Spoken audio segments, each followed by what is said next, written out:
The Great Depression in 12 Minutes, Casual Economics. Wow, brand new channel? Dude, I kind of want to do this. I want to do this fucking make a new channel to prove it's not Ludwig type shit beat. And just make like a fucking animated like I want to talk about history and shit, but how do I do it on my main channel? It doesn't make sense. Just me? The Great Depression was the worst economic downturn in modern history. Yikes! People went from parties, jazz music, and riches in the roaring 20s to losing their life savings and standing in bread lines. What do you think it costs to get animation like this? Like if I wrote a script and I recorded it, what would it cost to get it animated? 1K, 5, 10K? If you're an animator and you think you do a 12-minute video like this, not necessarily this style, but reach out. I'd be interested. I would be interested in the idea. I'd love to explore a format where it's not only me talking. Well, it's me talking, but with different visuals. In the span of a few years. And the Depression wasn't just in America. Its impact spread across the world and ultimately led to the start of World War II. Yikes! But what exactly caused the Depression? Was World War II the bad one? I have trouble remembering. I know that one of the world wars was awesome and everybody had a good time. And one of them was kind of sad. You guys know how like 80% of all wars in human history were based and everyone had a good time and everyone loved them? Well, it turns out there was one war where it was like, oh, this kind of sucks. And I think that was one of the world wars. I'm not far from a historian, you know? And what lessons can we learn from it? Let's start in 1918. World War I has just ended, and American soldiers are returning home having won the war. It feels good to be back. During the war, women had for the first time begun to enter the workforce, and with men returning now, the economy saw a post-war boom. All right. This economic boom, alongside a growing culture change, created... With all these post-war booms, why don't we just have wars all the time to boost the economy? That was our first mistake. Cutie, you're anti-women in the workplace. That's a core political philosophy, is we got to take women out of the workplace. The era known as the Roaring Twenties. Party!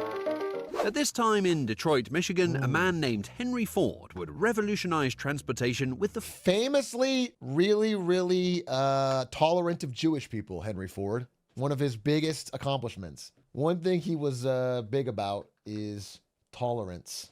So Ford Model T car. Before you bring up anything. Facing huge demand for the car, his company introduced the process of the moving assembly line. This mass production dropped the car's price from $780 in 1910 to $200. Yeah, their slogan used to be "Built Ford Tolerance." That's what it used to be. Back then they had different priorities, okay? And it was about how tolerant you could be. And that shit was actually really based, okay? Thank you, Henry Ford, for that. And yes, later in life, he would play Han Solo in the movie Star Wars. A storied life.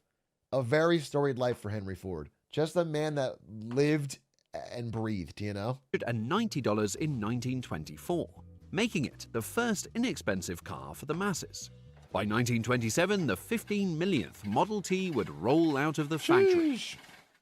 You get a car, you get a car, everyone gets a car. Many companies would copy this assembly line process to mass-produce other inventions, including the radio, washing machine, Nice. and vacuum. With mass production of new products and improved advertising using the radio, the age... I feel like this is going to sound a little silly, and it is, and I'm not really thinking it through. It was cool when one product, which is your phone, didn't do everything. It was cool when you would get a new music player. The iPod was a cool product. Like, this thing would do this. There would be like a gadget for everything. And there would something that would be new. I'm not really thinking this through, but I just remember how fucking cool the iPod was. 1,000 songs in your pocket. That was cool. And now it's like all primarily through the phone, a lot of the new updates. Even the upgrade, this is going to sound really old, but even the upgrade from VHS to DVD was so cool. It was so cool. I remember being like, this is I'm living through the advancement of society. It's cool. VHSs were shitty. You had to rewind them and it was lame. And then DVD was like, damn, I can pick a different chapter to start in. There's a bonus feature. If anything, we've regressed. If anything, we've regressed from the DVD. I will say that. Because the DVDs used to have these menus and you'd have a bunch of bonus features and you have a bunch of shit. And now a movie comes out, I watch it on a streaming service, I don't own it, and there's no bonus shit. No, I don't fully believe what I'm saying. Just to be clear, I don't fully believe it because I like the convenience of streaming. I probably wouldn't actually take this if I could press a button. But there is something lost. It's like I like to argue for this because I do feel like there was something beautiful about it. Isn't buying a subscription cheaper than buying thousands of discs? I mean, sort of. If you consider it as a fee you have to pay your entire life, then not really. Realistically, if your media diet includes Netflix, then you're always going to be paying. It's a tax. It's a bill you have to pay at all times. And you don't own it. So if you ever stop, you've lost all your... Now, obviously, piracy is cheaper than all this, but that was always the case. I'm more talking about for people who were trying to be law-abiding. By the way, I'm now a pirate. Not for any fucking reason other than that my wife is a huge pirate. My wife's fucking Blackbeard, dude. She just deleted all our apps that I was paying for, and now we're pirating everything. I used to happily pay for Prime, Netflix, HBO, Apple, all the fucking, and now we don't pay for any. Disney, we don't pay for any of them. I miss the newspapers. Okay, again, as someone who reads the physical paper, I'm not the best person to ask about this. I am a bit dated in my ways, but I do think that there's a fair argument to be made that back when people got their news from reading a physical paper, they were more likely to understand what the fuck they were talking about. Like the general society of people that followed the news would be more likely to understand what they were talking about in some way versus just, I don't know, AI summarized plus headline plus TikTok clip. The smell of ink is well worth it. Anyway, I'm not that big on it. Even sometimes I'll find myself, I'm at the cafe, I'm reading the FT physical edition. I'll get digitally bored. I'll take my phone out. I'll open the FT app and end up reading the same article I was reading physically. This has happened many occasions. Many occasions where I'm reading the exact same article digitally that I was reading physically. That's unhinged. You need help. That's unhinged and I need help because I'm reading an FT article digitally instead of physically. That's unhinged. I'm reading a full-fledged long-form article for fucking half an hour to 45 minutes. But because I need Jesus Christ in my life, holy fuck, I'm cooked. I don't think so. I don't trust your diagnosis. I'll be honest with you. I don't trust it. Of consumerism had officially... Where were we? Oh, yeah. Okay. Okay. We're in the 20s. Henry Ford, assembly line, rolls out an age of consumerism. They're making a bunch of shit assembly line. Okay. Everyone's getting new stuff. They're getting better vacuums, better cars, yada, yada, better radios. Consumerism had officially begun. Everyone wanted the latest and greatest new product. To help with the demand, banks began giving out loans more freely to people so that they could buy these new products on credit with money they didn't yet Always have. works out. Always works out. Times were good. People were partying, there was jazz music, and a spirit of social liberation. How about Good to that? see you at the party, old sport. Prohibition had started in 1920, but meant little to this new generation. The parties were bigger, the morals were looser, and Wall Street became the place to be. Prohibition famously From worked really 1921 well. to 1929, the US stock market increased sixfold. Nice. Driven by the post-war boom, easy credit, and all the demand for new consumer products. Nice. As the public learned about these incredible returns from the stock market, everyone began putting money in and talking about it more. This created a snowball effect, where as the stock market continued to go up, people began to blindly sink all their savings into stocks, and some even took out loans, All right. which further drove prices up. All right. When people believe no price is too high for a stock, that can be a warning sign that the price is no longer... And yet, famously, it never stopped going up. The video ends here, and that's what happened. Everyone found out that stocks were free money. Everyone put their money in, and they all got rich. And to this day, it's worked for everyone to have a life of leisure and productivity. It was a great invention that we found in the 20s, and ever since then, we've been partying. How awesome is that? longer based on fundamentals and may have been driven up to irrational levels. Nah. Although stock prices were reaching new highs, something How many mega cap companies from back then are still on top of their game? It's actually an interesting question. I would assume very few, to be honest. You know, Ford is a big company back then, is not a powerhouse now. I don't know. It'll be interesting. Top 10 companies by year. Let's see which of these companies are still around and like powerful. Standard Oil, no. General Motors, still around, not powerful, not number one, number two. Ford Motor, still around, not very powerful. U.S. Steel, still around, very weak, about to get bought by the Japanese. Great Atlantic and Pacific Tea Corporation, doesn't exist. Swift & Co. doesn't exist. Sears is dead. General Electric, basically dead. Western Electric, don't think it exists. Chrysler got merged. Yeah, I mean, I don't think anything else is much around. Yeah, this is pretty much all gone. GE is fine. It's fine, I guess. It's actually doing decently well here in 2025. I don't know if that's like a debt thing or something, but obviously, you know, it peaked in the year 2000 and is not close 25 years later to where it was. I mean, what I'm saying is none of these companies are still the powerhouses that they were. Same thing with, you know, the biggest companies when I was a kid, when I were like, not in the fucking Stone Age, but in like the 90s.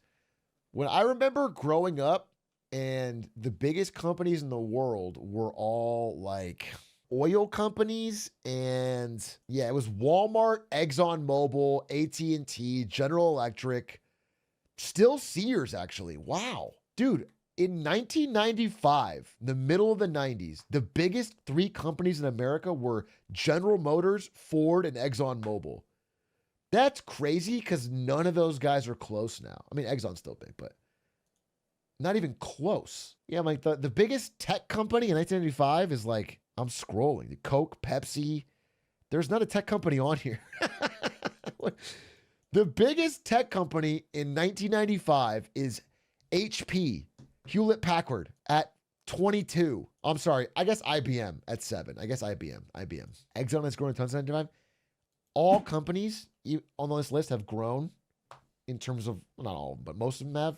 It's not about growing. It's about the relative scale. Exxon is no longer top 3, is what I'm trying to say. Exxon was top 3, now it's not. Was it Microsoft around then? It was, but Microsoft didn't become a massive, you know, top 10 company until the late 90s into the tech bubble. At which point it has not left, I don't think, our top 10. Once you get Apple in the top 10, it hasn't left. It's been around. Interesting that most of these companies that seem so dominant aren't around a few decades later. Or not around, but they've lost their top spot. What's IBM doing now? I think IBM's on a bit of a bounce back, right? I think IBM's on a bit of a bounce back. They do some AI stuff. I mean, still like corporate tech solutions. Yeah, it's not bad. Working on quantum computers, I guess. But anyway, well, back to the video. Sorry, I was distracted. These are the big companies. Although stock prices were reaching new highs, something wasn't right. What? By the mid-1920s, the economy and demand for products had slowed drastically. With Europe still recovering from the aftermath of World War I, and few countries being able to afford the new consumer items, global trade was stalling. This didn't matter as people were still overwhelmingly optimistic and expected the stock market would continue to see record yearly performances each year. Hell yeah. Extreme greed and unrealistic fantasy filled the air. With margin, people could even buy stocks for only 40 to 10% of the actual stock price, and then pay off their loan when the stock sold for large profits. I would like to take out a loan. Sure, what for? A house, a business, a farm? To buy stocks. Fine by me, here you go. By 1929, 40% of US consumer debt was being used to purchase stocks. Dude, that's crazy. And in that same year, the US had just elected... That's actually crazy. 40% of our debt towards stocks? That is not the case now. People are gambling on stocks on debt, but it's not 40% of all consumer debt. That's crazy. ...was being used to purchase stocks. And in that same year, the US had just elected a new president, Herbert Hoover. Yeah, now our debt's on pizza and student loans. Who famously said, we in America today are nearer to the final triumph over poverty than ever before in the history of any land. The final triumph over poverty. So interesting. Damn. Holy shit, Smith got fucking rocked. Damn, Hoover about to enter a golden age, huh? President Herbert Hoover, who famously said, "We in America today are nearer to the final triumph over poverty than ever before in the history of any land. The poorhouse is vanishing from among us." To many people, a skyrocketing Oh, he was joking. He was actually sus. any land. The poorhouse is vanishing. He actually knew the poorhouse was coming back hard, but it was a little reference for the future. That's very smart. That's very smart. That's good. He knew he was going to vent the economy from among us. To many people, a skyrocketing stock market was a sign of a healthy, booming economy. But things were about to take a dark turn. Catastrophe would hit. On October the 24th, 1929, a day that became known as Black Thursday, the stock market would see heavy liquidation, with a record 12.9 million shares sold. Buy and the the dip! entire stock market fell Buy 11%. the dip! This day marked the beginning of the Great Depression, and the following week there would be Black Tuesday, where the market fell 12%, with a record-breaking 16.4 million shares Buy that sold. dip. Eventually, in the span of 2 weeks, stocks had lost about a third of their value. People who had borrowed money to invest were crushed, and many people lost their life savings. However, the worst was yet to come. The common belief is that the stock market crash caused the Great Depression, but this is not entirely true. The stock market triggered a recession, but the real cause of the Great Depression was that many banks had extended too many bad loans and were speculating too much. At this time, many US banks were small and independent shops that lent. But thankfully, after this event, banks learned their lesson, turned their lives around, and stopped making subprime loans. They knew that loans that couldn't be paid back were toxic to an economy. And so they reined it in. We never had that problem again. Lent out a large amount of their assets to people for stock market speculation. As the stock market crashed, these banks went out of business overnight. There was no. All the banks watched a Caleb Hammer video and they said, I don't want to be on this content. I don't want to be made fun of it. Deposit insurance at the time. So if a local bank closed its doors, people lost their money. With headlines of many banks shutting down, people began to panic and pull their savings from healthy banks. This created bank runs on otherwise healthy banks that had to turn around and try to get all their customers' money all at once. This became a serious problem when in New York City, a false rumor started that the Bank of the United Damn, it had to feel so hella good to be in the front of the line of a bank run. You see a huge amount of people behind you and you're in the front of the line and you get your shit out, they give you your money and you like have it and it's got to feel fucking sweetest relief, dude. Got mine because you know the guys in the back are screwed. You know that. You get mugged immediately? Nah, not me. I have aura. States refused to sell a man's stock. This was enough to cause over 25,000 people to crowd the bank, and by the end of the day, $3 million had been withdrawn from the bank. Fear was in the air, Chump change. and worried of a larger bank run they couldn't handle, the Bank of the United States closed its doors and asked the state to take over the bank's assets. Soon after, the bank failed to get support for a short-term loan to stop the bank run and would ultimately... Atrioc, you should have stopped the Great Depression? Nah, bro, I was a problem. I was a menace. In 1929, I was a menace, dude. I was borrowing so much money to gamble on stocks. I was going on... I got panicked really easily. I went on bank runs instantly. I was walking around screaming in the streets, get your money out of the bank, it's gone, they're gonna take it all. I panicked quick. I was starting bank runs left and right. I was panicking. I didn't know about diamond hands at the time. Ultimately close its doors for good. It accounted for a third of the total $550 million deposits lost in the Depression. This sent shockwaves across the banking industry, and many banks began to call in loans and sell assets in order to stay liquid. 1/3 of banks in America would ultimately fail in this time period. Okay. Hey Joe, I just sold my car and have a few bucks now to pay you back. Which bank are you with again? Are you crazy? Not a chance I'm leaving my money in any of those banks again. With people choosing to hold their money outside of banks, the money supply in the US declined 31% from 1929 to 1933. And deflation has devastating effects on an economy. By causing the value of money Makes to your go weed up, cheaper, I'll tell you it that. reduces consumers' willingness to spend money, discourages investment, and increases the burden for those in debt. All of this leads to wages and income falling.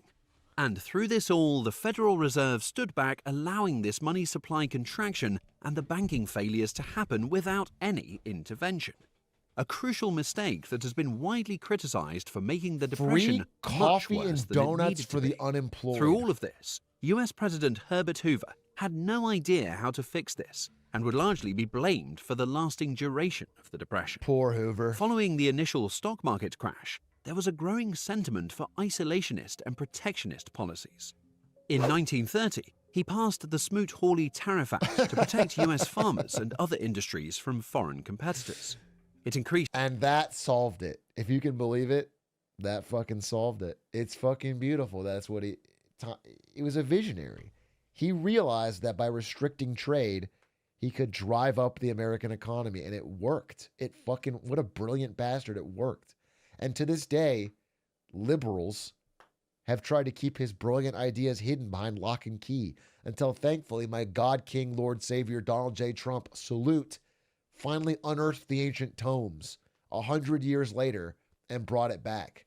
And now, finally, we have saved this fucking great nation. It increased tariffs on foreign imports to the US by about 20%, which then immediately led to 25 countries retaliating and putting their own tariffs on American goods. Yikes. Global trade would plummet even further from this, declining 66% worldwide from 1929 to 1934.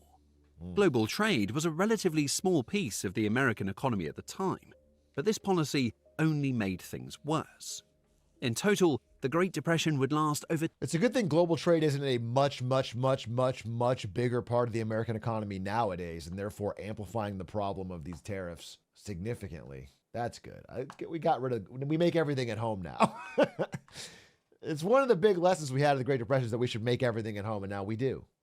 Only made things worse. In total, the Great Depression would last over 10 years and mark the worst economic downturn in the history of the modern world. The Dow Jones would fall 90% from its high in 1929, and many lost their jobs as companies shut down en masse. 9 million savings accounts were wiped out. Over 9,000 US banks had failed. Industry halted, and unemployment in the US reached 24.9%, its highest point in history. To make matters worse, there was a period of severe dust storms in the middle of the US that caused a drought, That was a high big winds, and hurt many farms in what became known as the Dust Bowl, the worst man-made ecological disaster in American history. As farming in the US slowed down, and with 1/3 of Americans still in agriculture, this would have massive consequences. Homelessness and breadlines became a common sight. Someone said, why didn't they just use sprinklers? You fucking solved it. Damn, I can't believe they didn't think of that. You should have been there, bro. You should have been there. I think I am doing this interview with Gavin Newsom, by the way. So I need to figure out what the fuck I'm going to ask. I feel like I want to ask about California high-speed rail, and I want to ask him point blank why the fuck it hasn't happened. I want to ask him what devil he sold his soul to get his hairline like that, because I need help. Ask if it's a toupee. I might. I feel like I want to open with a hairline question. Dude, it's going to be live, by the way. We're going to do it on stream. Do you think I should ask him to, like, tell the viewers to subscribe to Atrioc? Should I ask him to shill for the channel? And I'm trying to balance the fact where they're giving me and Doug time. So I want to be considerate and kind. But I also don't want it to be a puff piece. I want to ask some real questions. Call him Gruesome Newsom. Why? That feels like I wouldn't even get anything out of it. I would just make him hit the Luddy. I'm not going to do any of these suggestions. They're not very helpful or good. What if I make him do a Reddit recap? Hey, Gavin, Sing along, you know it. It's come on, Gavin. Come on, you know the words. Gavin, what do you think about spoon Atrioc? How does that relate to California economic policy? Tell him you're considering a presidential run? That's funny. I'll tell him I'm considering running for president. What tips does he have? And I'll do the opposite.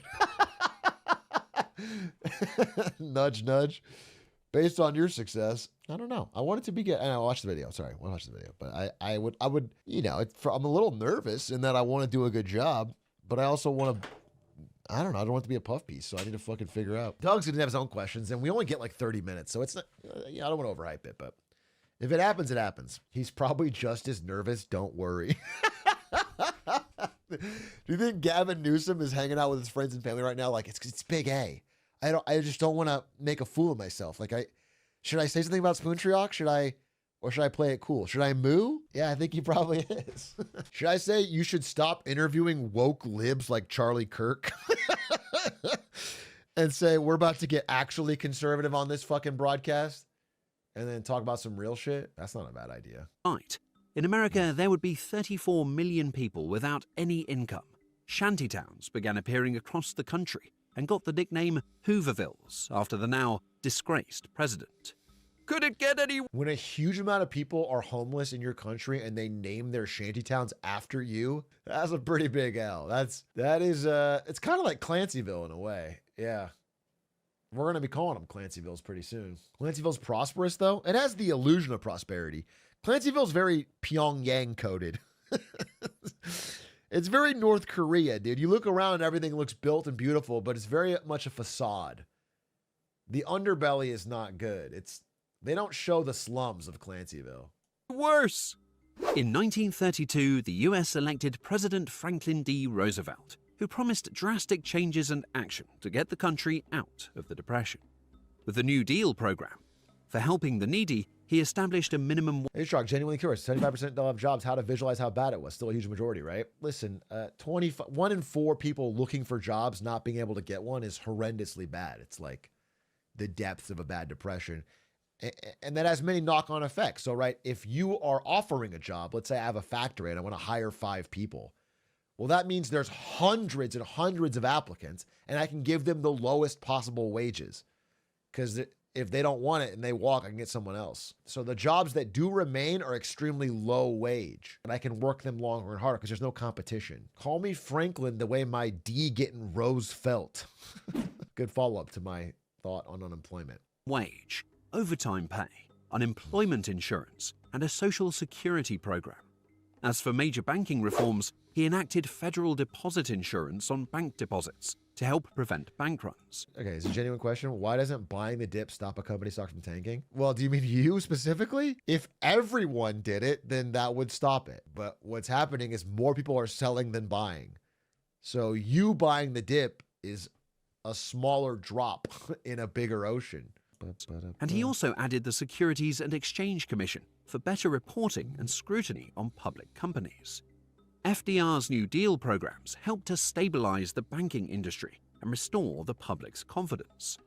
However, it would still take several years for the US economy to fully bounce back, with other countries around the world having also suffered from the Great Depression. Yeah. This led to the rise of extremist governments, and World War II would begin just a few years later in 1939. It wasn't until the Dude, it really is fucking crazy how much you can blame the French specifically. Dude, for how bad things got in Germany. And I just want to be specific about it. After World War I, the French, more than anyone else, demand reparations from Germany in the Treaty of Versailles. They demand like extreme, impossible to pay back reparations. Everybody signs the Treaty of Versailles. It's looked down upon pretty quickly, but the French are the ones that keep pushing and keep enforcing. They keep demanding more money out of Germany. Then Germany can't pay. So the first payment is due. It's like fucking 12 billion marks or whatever. It's a million. The inflation, I don't know the number, and Germany can only pay a third of it. They just don't have the fucking money. So what France does is they invade Germany. This is between World War I and World War II. They invade Germany and steal a bunch of coal mines here. They take a bunch of coal mines and they try, yeah, this is fucking true story. it's deeply unpopular among everybody. You know, in Germany, obviously the far rightish part, the Hitler-like parties are like, we're getting invaded, we're paying endless reparations. By the way, at this time, confidence in the fucking Deutschmark goes to fucking zero. So you get the Weimar level of inflation where it's like money printing out the wazoo. $1 at the beginning of all this is worth like 7,000 marks. By the end of it, it's worth like 7 trillion. There's a lot of factors. Again, the Great Depression alone is a problem. This is not even the Great Depression included. But it is funny that if you really look into it, France was the one constantly pushing to force Germany to pay more than it could, which completely destabilized their fledgling Weimar government and made them go out of control on spending, which is just ironic that France would then later be invaded because of this. So it's all France's fault? No, I mean, you know, at the end of the day, France had their own debts. It's a complex web, bro. I'm not saying it's all France's fault. I think it's just under-discussed how France specifically, out of all the countries in World War I, is the one most demanding of reparations beyond all good sense, and was the one willing to cross the invasion line militarily when they didn't get paid back. Nah, what I'm saying is it's France's fault 100%. Would begin just a few years later in 1939. It wasn't until the start of World War II in 1939 that the Great Depression truly ended. It was only at this time that the unemployment rate fell below 10%, and the US saw vast stimulus to support war efforts. Economists still argue how much intervention is needed to solve an economic disaster and the effect of the New Deal program. Many of the lessons learned from the Great Depression are still used in the modern day, including the need for a small, stable amount of inflation to boost consumer spending and business investment, an increased role in government spending, and the assistance from the government to boost the economy when a recession occurs. This is By all learning from the classic Keynesianism, and there's some solid truth to it, but I'm not going to go so into in this video. I'll just say all three of these things are part of Keynesianism, and Keynes is extremely smart, clearly smarter than fucking me. The only thing that's not mentioned is that it all comes with a caveat that once times are good, that's when we cut back on all this. We cut back on the spending, we start saving like crazy because there will be a recession in the future we need to save for. So Keynesianism of all of this, whether you agree with it or not, requires a fourth step, which is like, okay, once we get out of the recession, we take great pains to save and be ready for the future. And we never do that part. That part does not happen. The modern day, including the need for a small, stable amount of inflation to boost. He was 6'6", too. He was in the wrong economy. Keynes was 6'6", and apparently fucking like crazy.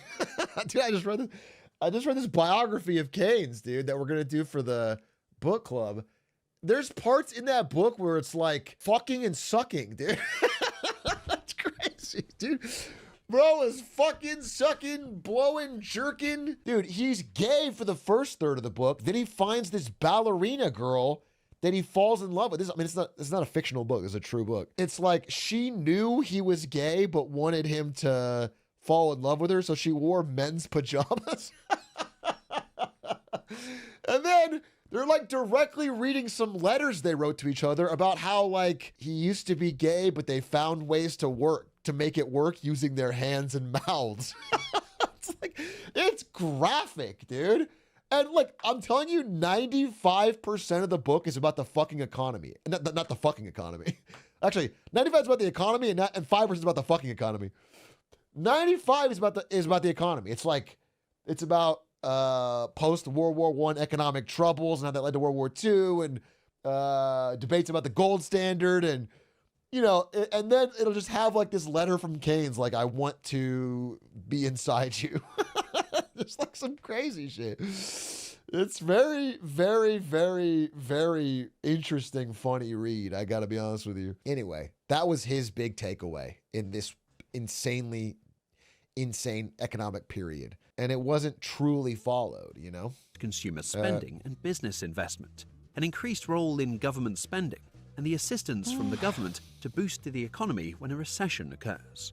By learning from the past, we can better understand our current economic system and see any potential dangerous parallels in the future.